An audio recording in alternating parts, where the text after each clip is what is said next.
Yamaha YZ85 won't start.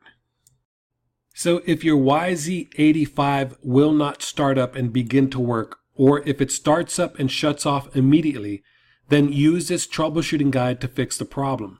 This troubleshooting guide is based on the factory repair manual. By the way, you can download a Yamaha factory repair manual free of charge, and you can download the manual right now. A manual covers every aspect of maintenance, troubleshooting, service, and repair. So to download a repair manual instantly, just go to the Google search box and search for the website How to Make Money Online. But be sure to click on the website that ends in .co, not .com. So it's howtomakemoneyonline.co.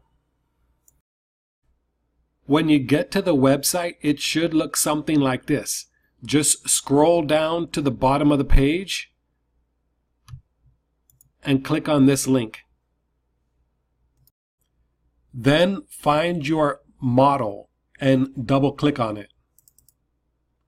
Then find the year and right click on it.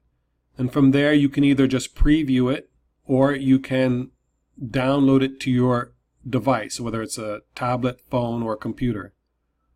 And that's it. I hope this helped.